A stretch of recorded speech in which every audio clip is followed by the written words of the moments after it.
بسم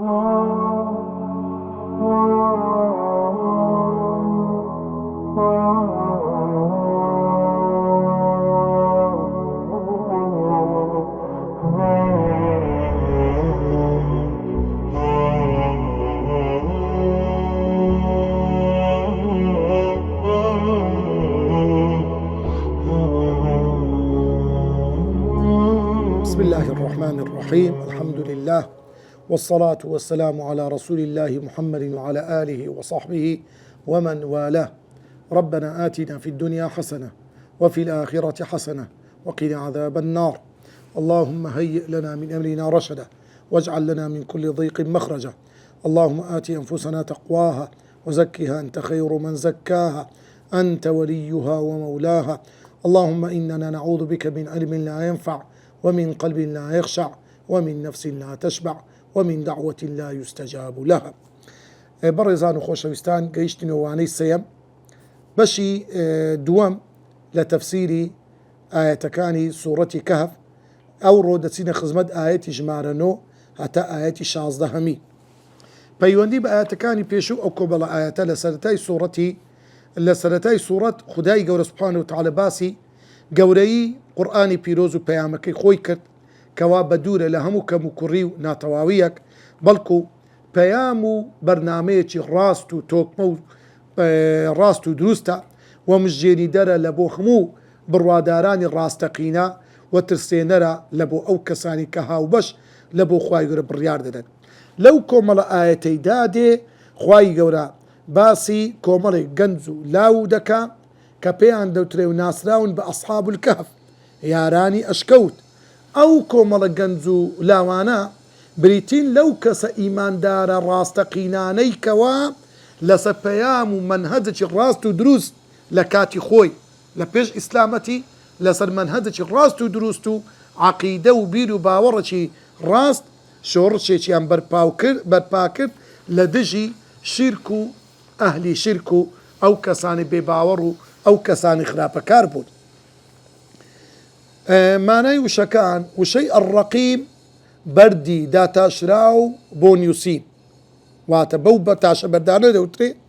کە ڕێکخرایە تا نووسینی لەسەر بکرێن. ئەوە وشەی ئەوە پەنایان برد من لەدونکە لەلایەن تۆوە وهەیئ ڕێک بخە ئاسان بکە ڕەشەدا ڕاستی و ڕەوایی فەضەرەبنە پەردەمان دادا بەعەثناهم بە ئاگا هاتن الحیزبەین دوو کۆمەڵ یان دوو چین ئەحسا سەرژمێری بکەن ئەمەدا ماوەیەکی دیار وەڕەبەتنە پەیوەستمان کرد شەتەتە قسەی دوور لە ڕاستی بسوڵتانی بە بەڵگەی سەپێنەر ئەیعتەزەلتموهم خۆتان دوورە پەرێزگرت فەئوو پەنا ببەن میرفەقا دەوری باش دەروی باش عەفوەن دەروی باش یعنی دەروازەی باش. ئێستا دێینە سەر لێکدانەوە و تەفسیری ئاەتەکان. خوای گەورە سوبحانەهو وتەعالە دەفەرموێ ئەم حەسیبتە ئەنە ئەصحاب الکەهف والرەقیم كانوا من آياتنا عجبا. طبعا خطاب ليرة پیغمبری خواه صلى الله عليه وسلم. ام حسيبتا واتا اي پیغمبری خواه آية تو واتي دقي واتي قيشتوي كلمة ام لزماني عربي لبو إضرابا واتا إضراب معناتها يعني منع كدن وريقت تشتك ناري ريفرانكز إضراب يانكد معناتي إضراب يانكد يعني ماني يانكد الريقري يانكد لوي كوا برين ژیانی ئاسایی خۆیان ببەنە سەر. کەلیمەی ئەم لێرە واتە ڕەتکردنەوەی شتەکە ئەم حەسیبتە یعنی ئەی پێغەمبەری خوا ئایا ئەتو وا تێدەگەیشتی یعنی وا تێمەگا ئەنە ئەصحاب الکەهف والرەقیم ئەصحاب الکەهف خاوەن و یارانی ئەشکەوت ئەو کۆمەڵە گەنجەی کەوا چوونە ناو ئەشکەوتەکە والرەقیم و هەروەها ئەوانەی کەوا لە ناو تاشە بەردەکان کە لەسە دەرگای ئەشکەوتەکان ناوەکانیان تۆمار کرا نووسرا كانوا من آياتنا عجبا لە کاتی خۆی کە ئەو شتەیان کرد ئایا لە ئاەت و نیشانە و بەڵگا بەهێزەکانی ئێمە بوون ئایا جێگای سەر سوڕمانی نەخێن. لێرە ئەو ئاەتە خوای گەورە کە ڕوو لە پێغەمبەری خوا دەکا صلى الله عليه وسلم دڵدانەوەیەکی زۆر بەهێزی پێغەمبەرە ئەی پێغەمبەری خوا. بەڵێ لەو کاتەیدا کە ئێوە و خۆت و ئەسحاب و یاوەرانی تو لە ئەشکەنجە و ئازاردا ژیانتان پڕ لە ناخۆشیە ڕوو بە ڕووی ئەو هەموو شرک و ئەهلی شرک دەبنەوە ئەشکەنجە و ئازار دەدرێت بە هەموو شێوازێک تەنگتان پێ هەڵدەچنێ ژیانتان لەسەر تەنگ بوویتەوە عەساری اقتصادیتان خرایتە سەر لێتان دەدرێت دەربەدەر دەکرێت هەموو ئەوانە بینۆ بەرچاوی خۆت ئێمە چیمان کرد لە بۆ ئەسحاب الکەهف. ئایا ئەو ڕووداوی کە ئێمە لۆتوباز دەکەین کە بریتە لە ڕووداوی ئەسحاب الکەهف ئەو کۆبەڵە گەنجەی کە پەنایان بردا بەر ئەشکەوت ئینجا خوای گەورە باسی تر دەکا والرقیم ئەسحاب الکەهف والرقیم. ئەسحاب الکەهف کاف دیارە ئەشکەوت ئەدی ڕەقیب چییە؟ واتە ئەو گەنجانەی کەوا لە سەردەمی خۆیان دوای ئەوەی کە کەشف بوون دوای ئەوەی 300 ساڵ دەنون ئینجا بە ئاگادێت خەڵکەکە لەو کاتەدا بەهۆی شۆڕشی وانەوە بە بەرەکەتی شۆڕشی وان دوای 300 ساڵ بەرهەمی ڕەنج و ماندیبوونی خۆیان دیت کە بە ئاگادێن لە خەوەکە تەمەشا دەکەن خەڵکی ئەو دەڤەرە ئەو مەنطقە هەمووی ئیمانیان هینایە هەمووی موحیدن هەمووی وازیان لە شریکی نایە بۆیە ئەوان هەندە گەورە دەبن لەلایەن هەندە بە چاوی گەورە سەیر دەکرێن وەڕەقیم تاشە بەردی گەورە دەینێت تاشە بەردی لوسی پانی ڕێک ناوەکانیان لەسەر تۆمار دەکرێت. کەلیمەی ڕقم لە زمانی عەرەبی بە معنای نووسین دێ بە معنای ڕسمیش دێ ڕسمی شتێکی بکەی لەسەر شتێکی دەرێ الرقم في الثوب يعني ڕسم گرتن لە جل و بەرگ و شتیوا. الرقیم واتە ئەو تاشە بەردانەی کەوا ناوی ئەو گەنجانەیان لەسەر نووسرا لە بەردەرگای ئەشکەوتەکە دانرا بۆی ناویان هەتایە بمینێتەوە. ئایا ئەی پێغەمبەری خوا ئەو ڕووداوی ئەو کۆمەڵە گەنجە کانوو ئەوانەی لە سەدەمی ڕابردوو ئەو کردارەیان کرد من ئایاتینا ئایا لەو ئایەتانن کە ئێمە لە بۆ خەڵکی ئیمانداری ڕاستەقینە لە بۆ دۆستانی خوای گەورە کە ئەنجامان داو ئایا ئەوە جێگای سەر سوڕمانە زۆشتی لەوەی عەجایبتر و گەورەتر هەیە پێغەمبەری خوا صلى الله عليه وسلم ئێمە کە ئەنجاممان داوە لە بۆ دۆستانی خۆمان لە پێغەمبەران لە پیاو چاکان هەریەوە ئیبراهیم پێغەمبەری ئاگر نایسوتێنی ئەوە موسانیە لە ناو دەریایەک ئاوا لەت دەبی بە ناوی دەپەڕتەوە ئەوانە هەمووی من ئایاتینا خوای گەورەواتە لە موعجیزە سەر سوڕهێنەرەکان بوو لە شتە عەجایبەتەکان و لە نیشانەی هێز و دەسەڵاتی ئێمە بوو ئەی پێغەمبەری خوا صلی الله عليه وسلم ئەنجامماندا بۆ ئەو کۆمەڵە گەنجە عەجەبەن ئایا جێگای سەر سوڕمانیە. اینجا خوای گەورە دێ باسی ڕووداوەکەمان لۆ دەکا دەفەرمێ إذ أوى الفتية إلى الكهف حاڵی ئەو کۆمەڵە گەنجە ئەوە بوو لە کاتێک لە کاتەکان ئەوە الفتية کۆمەڵە گەنجانێک کەلیمەی فتیە لە زمانی عەرەبی بە معنای گەنج و لاو کەلیمەی فەتا فتووە بە هەر شتێک دەوترێ کە تازە پێگەیشت بیتن فتووە یعنی کەلیمەی فتوو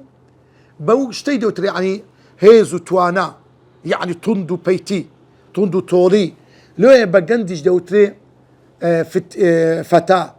فتیە واتە طبعا کەلیمەی فتیە جەمعی تەکسیرە ئەسلی خۆی فەتایە. إذ أوى الفتية ڕووداوی ئەسحاب الکاف ئەو بوو کاتێک کە ئەو کۆمەڵە گەنجە ئەوە معنەتی ئەوە واتە پەنایان برد إلى الكهف پەنایان بردە بەر ئەشکەوتەکە. کەی پەنایان بردە بەر ئەشکەوتەکە؟ لەو کاتێک پەنا دەبەنە بەر ئەشکەوتەکە فەقالوا پەنا دەبەنە بەر خوای گەورە دەچنە ناو ئەشکەوتەکە پەنا دەبەنە بەر ئەشکەوتەکە بەڵام بەر لەوەی ڕوو لە ئەشکەوت بکەن ڕوو لە خوای گەورە دەکەن سبحانه وتعالى بزانە فەقالوا دەڕێن دەپاڕێنەوە ربنا ئەی پەروەردیگارە ئاتینا پێمان ببەخشە من لەدونکە لە تەڕەفی خۆتەوە لە لایەنی خۆتەوە چمان پێبەخشە ڕەحمەتەن ڕەحمەت و سۆز و میهرەبانی خۆتمان پێ ببەخشە وهيئ لنا من أمرنا رشدا. لو من أكار آساني من لو بكا، آسان كاري من لو بكا، دروي خير من ليبكوا، من أمرنا لو كار قوريك إما بيهستاي رشدا ريقاي راستو دروستو ريقاي باشمان لو آسان بكا أي پروردگارا. ليرة دا بزانا أو آية تنگرنگا خواهي قولو دا فرمي أو كومالا گنزا پناهم برده بر أشكوت بلان بر أوي كاتي كدسنا بر أشكوت تونا أشكف أو سببا لوي كبه باريسين بلان دبي إنسان كاتي كوا هو كاريك دا قرتا بر دبي پشتيش بخواهي قورا پشت بسني بخواهي قورش هبيتن يعني لقى پشت بسن بخواهي قورا أو ده هو كارك دا قريا بر لوي أوان كاتي هو كارك يان قرتا بر كتونا نا أشكفتك بو أو ده بارين ولا أخوا لوي زور كسيا در كاكا پشتن بخواهي بستيا كاكا پشت بسن بخواهي دبي أتو هولي شي لبو بدأي أوان دسنا ناو أشكوت أو ده كتونا ناو أشكوت داوا لخواهي قورا دكان إنسانك بال بداتوا خواهي قد رزقي نادا كسيك هول ندا كوشج نكا أقا حركي نكا بركتي بدزدا كويتا لويا أوان دواي أوي بنادا بنبر أشكوتك إنزا دلين ربنا آتنا من لدنك رحمة وهيئ لنا من أمرنا رشدا دبي إنسان هولو كوشج بكا أو دا داوي رحمتي خواهي قورا بكا خواهي قورا دا فرمي هندي لو نعمته لو رحمتي خومان كبوكو ملقان زمان بخشي أو يكب فضربنا على آذانهم برديك بان بسجوت كان من دانا بو أوي كاتك لنا وأشكوتا كان في الكهف كاتك لنا أو أشكوتا سنين عددا كبو ماوي تندين صالي زور زور لو أشكوتا ما نوا إيما واما ليكدن كبكونا ناوخو لو خو دا بخبرنين بلام كو بخبرنين أدي دنجي قواريك أدي دنجي دور للروتان آجلك اشتق لو آقار لو دشتا لو دور برا رمبيك اشتق كو بخبرناين خواهي يورد فرمي ايما خومان فضربنا على آذانهم برديك من بسجوت كان ينداهينا كجوي جويان لهيش تشي نبيتا في الكهف لو ما وكلنا أو أشكوتا سنين عددا كوا تندين صالي زور بجمارة يعني كعددا بتندين صال كالجمارة جماريش قالك زورة لنا أو أشكوت معنا وأوان بوشوي ببي أوي هيت خويا بزريني خويا ناخوش بي صد صالي تواو دنون كوا بأو بري آراميو ببي أوي هستن أو يكم رحمته ونعمتي خواهي قوربو كالقال أو كوم لقان ديكت كوا جيز كيان پرديش خست سري هيج جاو هيج دنگك هيشتك تأثيريان لينك ثم بعثناهم لنعلم أي الحزبين أحصى لما لبثوا أمدا باشن بأقامان هئنان تادري بخير لو دو كوملا أو كوملاني ككافر بون مشرك بون بباور بون لدشي أو كوملا جنزة هستان أمروا بالريالي أوين دلناو ينبن بلام خواي قور سبحانه وتعالى إرادة وما بس تشتكي كيكت تونك بنام برده برخوا تونك خويان لخواي يقنا كردوا خواي قور عقلي داني بيرو بوتسونيان زور فراوان بو بنام برده بر أشكوت وداوان لخواي قور كرد وخواي قور أوادي باراست أي الحزبين كام لو دو كومل لكوملي مشرك كان وكومل إيمان دار كان أحصى أي الحزبين واتب دري بخيل لو دو كوملا كاميان ماوي خوكيان سرجمير كردوا واتا يعني إيمان دار كان لقاو خلقي كوا هبونا لو صدام كاميان توانيتيان بزانن ماوي نستني أو كوملا جنزا تنماونا توا لو أشكفتا واتا ديكي سر صرمان بوا خوشيان أو كوملا جنزا كاتك بآقاتن نازان تنماينوا لو يكاتك اللي يكتب برسد أرتن إيما ماينوا هندك درين لبثنا يوما أو بعض يوم روجك ياندانا روجك ماينوا ليرا انت أخواي يقول فرمي أي بيغمبر يخوا صلى الله عليه وسلم نحن نقص عليك نبأهم بالحق إيما نحن نقص عليك إيما تيروك بسرهاتي أو كومل جنزا لوتو بازكين نبأهم هوالا جرنجكي وان لوتو بازكين بالحق براستو دروستي ليرة دا كلمة نقص معناتها كلمة قصة لزماني عربي معني برين دي تكا قصة تيروك بسرات برقا ناونا وإنسان دروا واروها كلمة قصص لزماني عربي بمعنى بشوين دار تسون دايتن يعني كسك بشوين واري خوي بقريتوا هم زانك دفرمي على آثارهم قصصا اما بشوين واري وي وردور دروشتين كو كسك لدو كسك بروا شوينه كزود زي ما ترسيبي يعني زور بيز بيتن هنقاوي زور بوردي دابنين قصة جوايا او كسي كباسي تيروكو بسر هادكا زور بوردي يعني مثلا هندك زي هي زور زي كاريجرا بكاريجري دي جيرتوا هندك زي هي زي خوش حالية بخوشي دي جيرتوا او زي اني كإنسان زي عازي وتلطنجية يعني عازيك دنويني او نوع تيروك باس كدنا او قصصة واتا بشوينه واري خوي بوشويا كلمة قصة لزماني عربي بمعنى آيرون دي بمعنى آوك دي أو آورون بهز لي ريتش تيدانا بيتن قصة راستو تواو آوا يعني سبحان الله قصة دائما كو آورونا تيني تدشيني كو آورونا حمشتي لنا وديارا قصة أو حقيقة اشتكارون دكاتوا لو يزانا قصة زور دوانيانا درين القصص جند من جنود الله تيروكو بسر هاتكان سربازي خواي قوران بويك وعقل إنسان كان بكنوا وإنسان بزوترين وبنيزكترين ماوا لاشتكان بقان لو كلمة قصة لزماني عربي ومعنى أنا همو هاتوا أي بيغمبري خوا اما تيروتي أو كمال قندل لو بازكين نبأهم نافر من خبرهم فرق لبين خبر ونبأتيا نبأ يعني هوالي زور قرنك كزي سرنزو كزي جنجي بيدام بيتن بالحق براستو دروستي لو لي رخواي يقدر بالحق لبروي همان او تيروكا لكتيبه كاني بيشي رنگ باسكرابي بلام تيروكا كاني كتيبه كاني بيشي درو دلسوشتي كان لقتيك الكراية بلام اوي ايما لو تيروكاني قرآن كباسي دكين زور براستو دروستي خيشتشي زيادو كمي تيدانية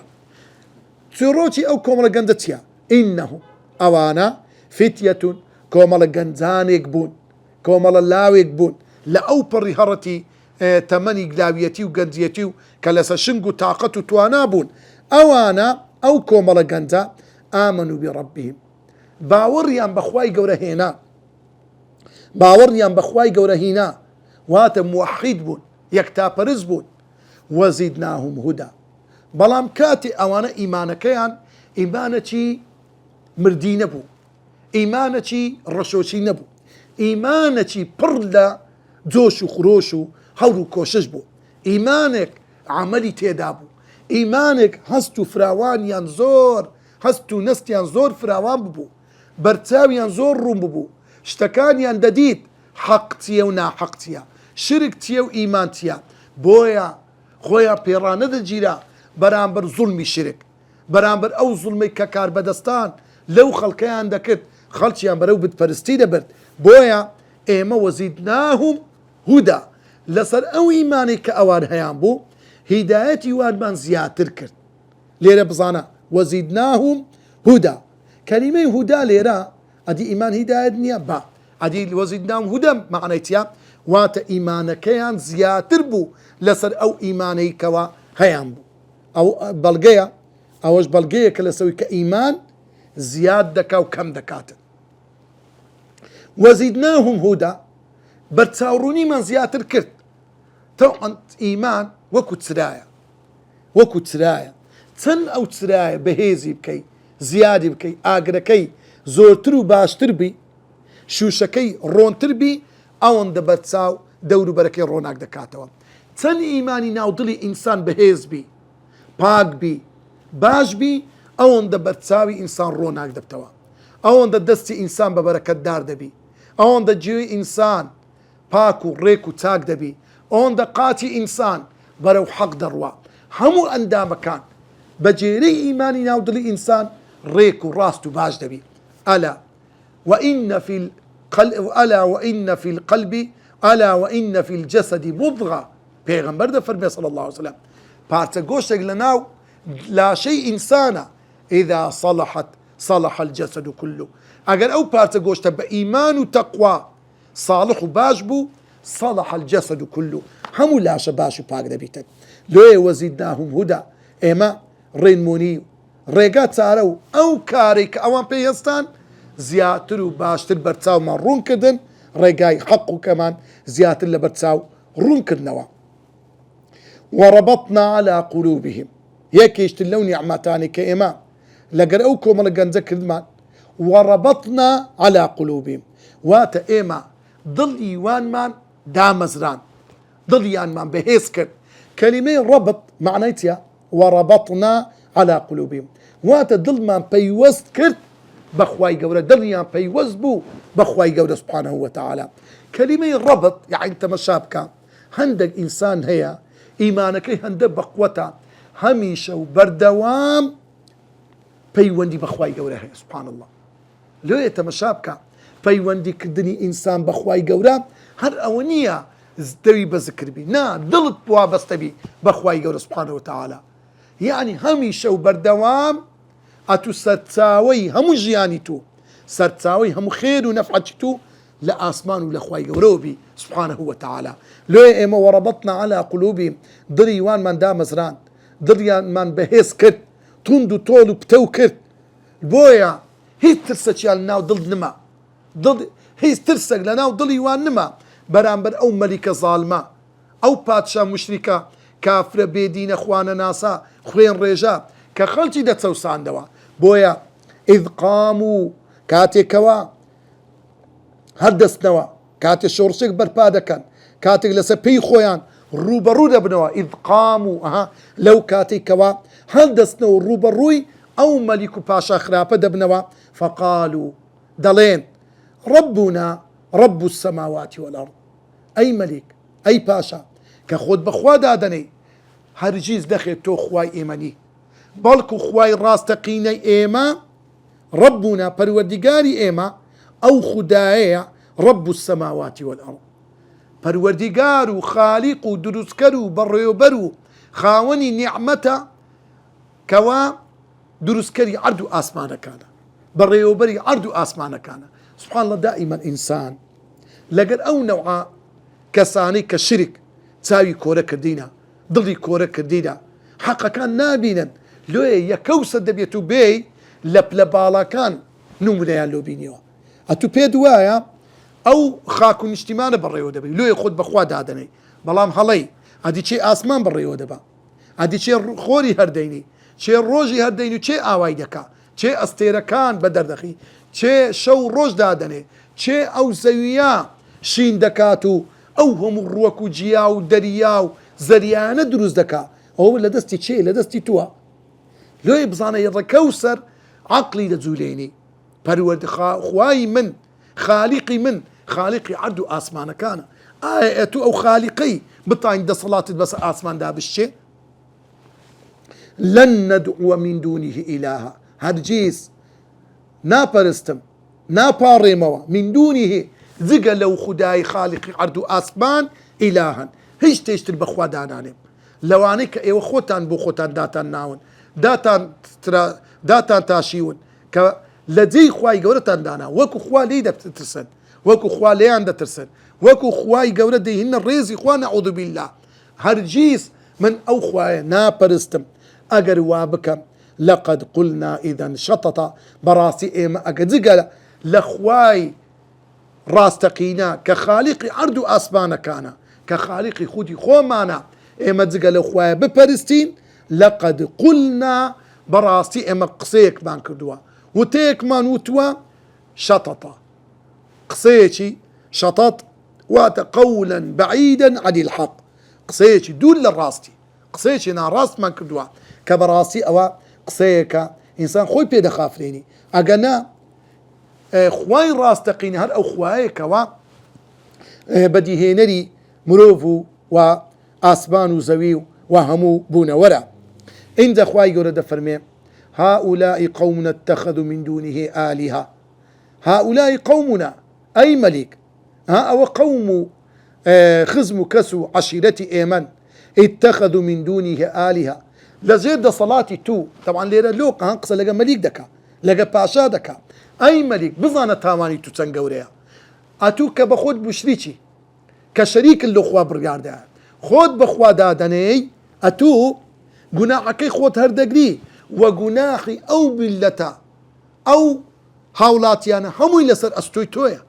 هؤلاء قومنا أو قوم عشيرته خزمك سكاني إيمن اتخذوا من دونه آلهة لجير سيبري دا صلاتي تو زيقل لخواي قورا تندين بتو صنميان لو خويان دانا و دي پرستن او ظلمي توا كأتو دبي يكتا پرستي بلاو كيلنا خلق بلام أتواناكي لولا يأتون عليهم بسلطان بين خوزقا لولا أو لولا بيدن حرف امتناع ايوه دتانن لولا يأتون اواني كشريك لخوا بالرياض دان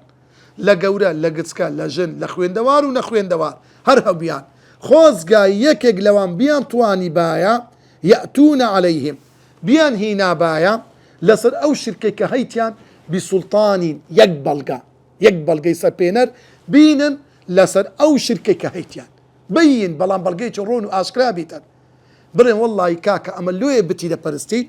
لبر او بلقي لبروي اي ما يدرس كرديا لبروي باران مالو دباراني لبروي اخي تصفتش خواتيان هي وانا انقو دين ديهن الرئيس خوا لولا يأتون عليهم بسلطان بين واتا اقر يقبل قبينا واتا او طبعا تحداك زور قوريا واتا شرك يقبل قشينية او كسي شريك لو خوا برديار دا يقبل قشينية بلقيتي حق بي رونو اشكرابي كبلقيتي سبينر بي قنعت بإنسان بيني نية دائما قسكانيا وهمة خيالة لو خوي دراسين توا شتي يعني بروبوت بمعنى بيدا كان ما نعبدهم إلا ليقربونا إلى الله زلفى إما نايم برستين بس أنا لأخواما نزيد كان كاك أخوة يقول تسبيسي بواسطة فمن أظلم ممن افترى على الله كذبا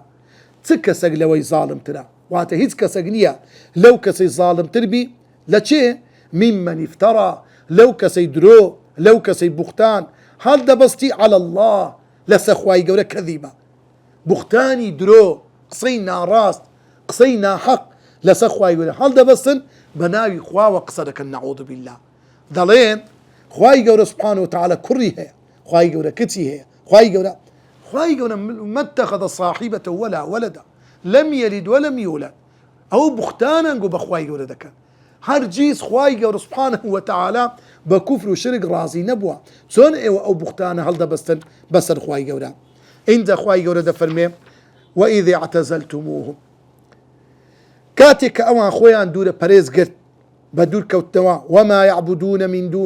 وما يعبدون إلا الله وهيشتكيان نبر الزقل ساتي الله خواي حق راستقينا بدور كوتن لو بتو صنماني دبرستران لصدمي خويان لو باشا وملكي خا بخوان دانابو خويان وازيان لهم اشتكينا ليرا وإذ اعتزلتموهم كلمة اعتزال دور بريزي خو بدور قرتن اوانا خواي قول دفرمي كاتي اوان خويان بدور بريز قرت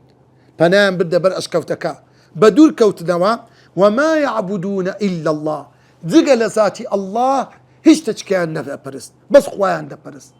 كوات او اعتزال ليرا او فرارا بدينهم لوي هلاتن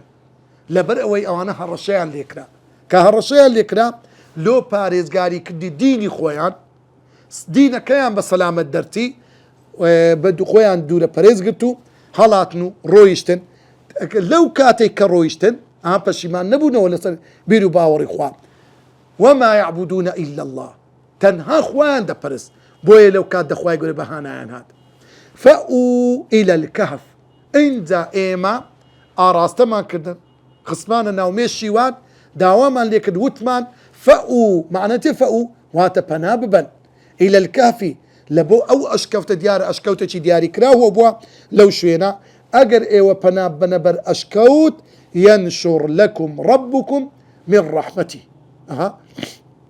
ليرة دا خطاب چێ ئەو قسەیان لەگە دەکات طبعا کەسێکە بۆ برا گەورەیان بووە کەسێکە بووە دەوڕاستیان بووە ئەو کەسە کەسێکی عاقڵ بووە ئەو کەسە زۆر لە بۆ خوای خۆی یەکلا کردەوە لەگەر هەموو ئەو گەنجانی کە لەگەری بووە بۆیە خوای گەورە ئیلهامی خستۆتە ناودڵی خوای گەورە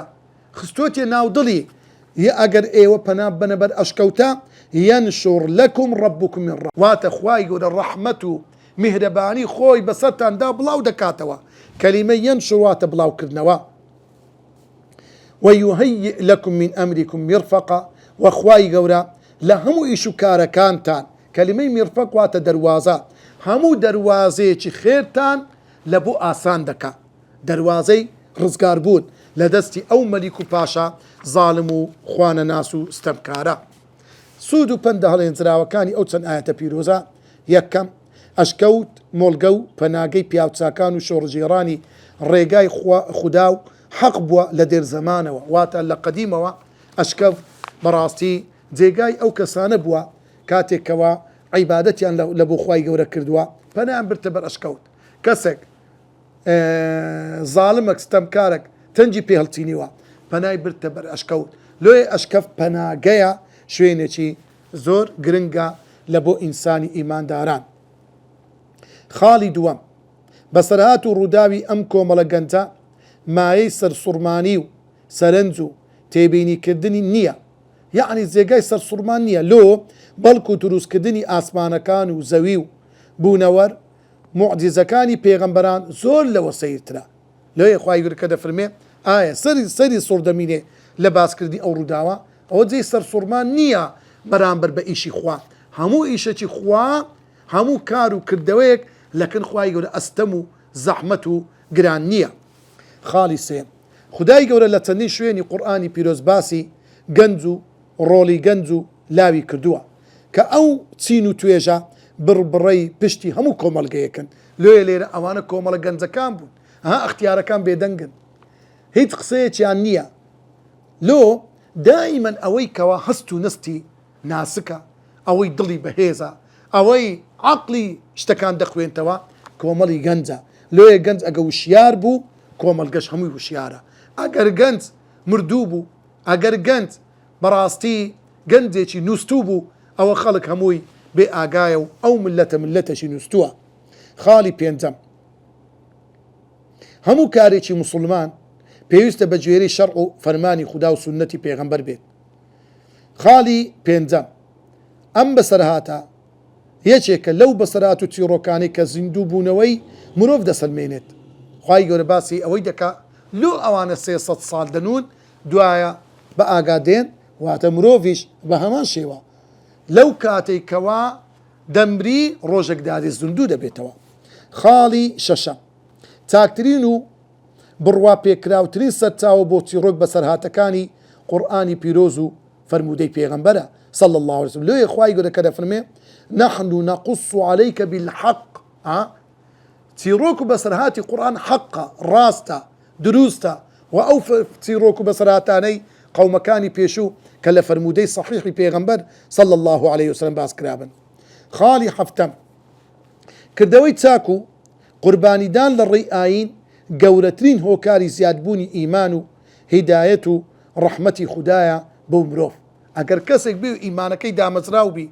ئیمانێکی پتەوی هەبی ئیمانێکی هەبیتن هەمیشە لە گەشە سەندن دابی دەبی هەوڵ بدەی کۆشش بکەی لە ڕێی دینی خوا بە تایوەت بانخوازی بەڕاستی ئەو کەسەی کاری بانخوازی دەکا حەز بە ئارامی و ئاسوودەیی و دڵخۆشی دەکا خاڵی هەشتەم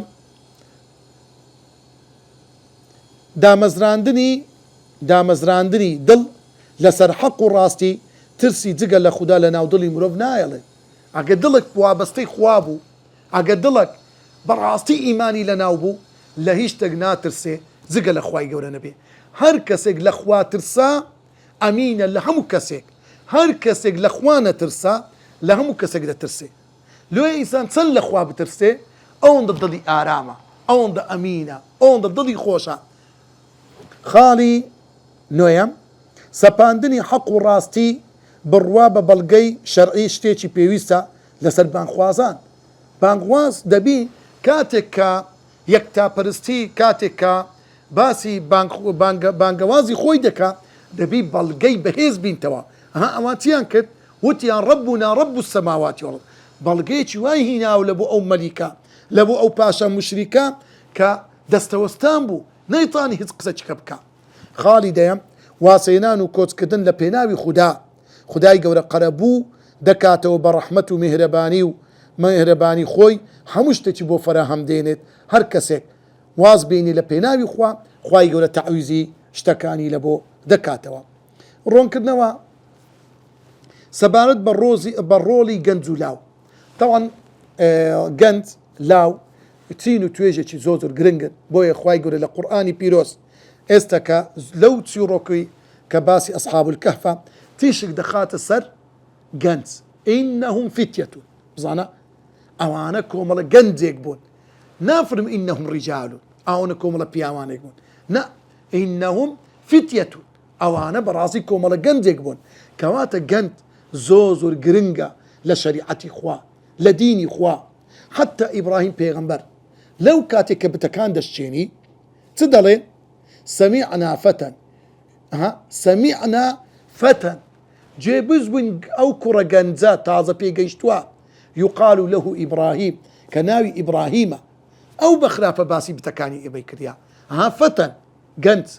لێ بەڕاستی ئەو ئیبراهیمە لە تەمەنی گەنجایەتی خۆی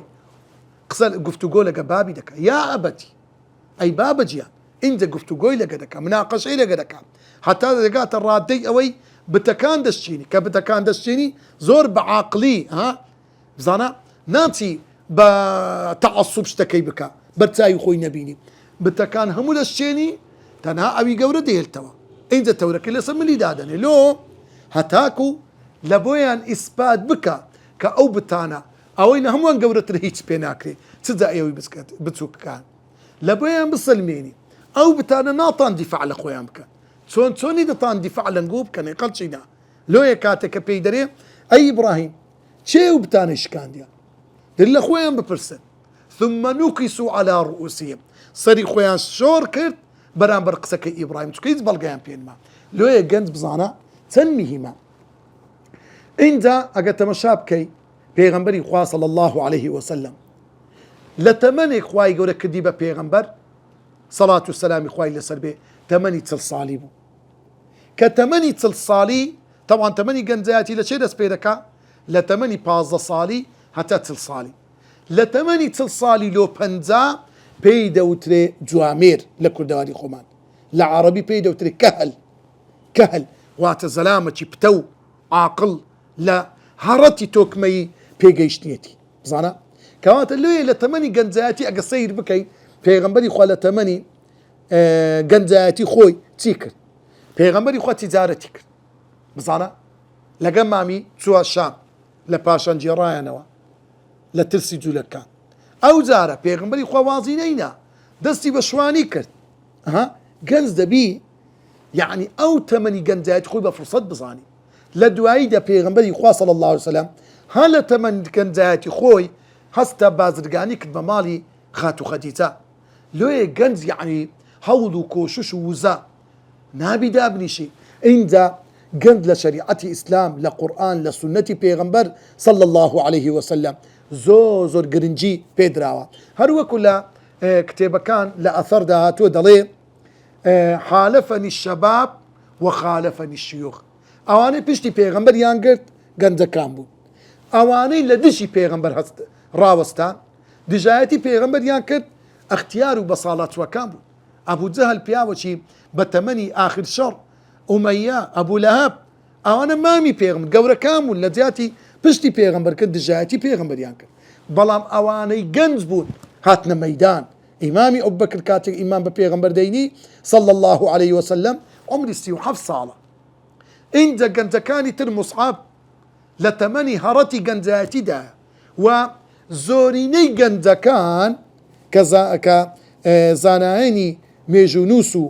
هەروەها ئەوانەی کە باسی ژیان نامی پێغەمبەر دەکەن صلی الله دەڵێن زۆربەی زۆرینەی یعنی ڕێژەی هەرە زۆری پلە باڵا یعنی ڕێژە زۆرەکەی صحابة كاني بيغمر لجنزة كان بون أواني كجنز بون إيمان ينبا بيغمر هنا صلى الله عليه وسلم لويا بزانا بيغمبري خواتون باسي جنزكا بيغمبري خوات فرمي 7 يظلهم الله في ظله يوم لا ظل إلا ظله حفتين خلقا أو حفتين خلقا لجير سيبري عرشي خواي قوران لو رجقار دا كهيس سيبري قنية زقل سيبري خوانا بيتا لا دود زيان باسي جنزكا لا دود زيان يكا كان بيغمبر دا فرمي شاب نشأ في عبادة الله جنزك لسر عبادتي خوا پرورده بوا قور بوا زانا عند پیغمبر خوا دیسان باسی گنز اشتر دکا دفرمي ورجلان دفرمي ورجل دعته ذات منصب وجمال پیاوی گنزك آفرتك زواني شوخ الشنگ بانجي دكا لبو بشرعي فقال إني أخاف الله أو جنزة خو باريزا تن قوري إلى شريعة إسلام هروكو پیغمبر خوا بتايبت نصيحته آموزگاري گنزان دكا دفرمي يا معشر الشباب أي كوملي جنزان من استطاع منكم الباءة فليتزوج أو هي تواناي داراي مادي ومعنوي هي بابتيشن بيني ومن لم يستطع بلام أجا تواناي داراي مادي ومعنوي تانيا لبوجنينان فعليكم بالصوم باب الرجيبي كوات اللي جنز براسي زوزو الجرينجا لشريعة إسلام ولا قرآن السنة بيغمبر صلى الله عليه وسلم لو استاش كاتك سرجميري دكري درين فرانا ولات لسرجميري ريجي جنديان اون دبرزا درين اوا ملتشي فتي واتا جند لاو هجبار دكري بلام اگر ريجي بياوان يزياتر بي بياوي بتمنو بصالاتو درين اوا كومالجيتي كترن بكوتن براستي توانا وزو هيزيان كما لو براسي جنزو لاو رولي زوزور جرينجا جنزو لاو بصوا الحلو خواي قورا براستي زي زوزور قوريا بيغمبري خوادا فرمي صلى الله عليه وسلم أيها الشاب التائب أي أو جنزو لاوي كوا توبت كرديا التارك شهوته من أجلي كحديثة قدسية كواظل هواو آرزوي خوتينا ولا ترسي من لبيناوي من أنت عندي أفضل من بعض ملائكتي أتول هندق لملائكة كاني من بلو بالا ودرجت قورة روبا ريسترا وصلى الله وسلم على سيدنا محمد وعلى آله وصحبه أجمعين.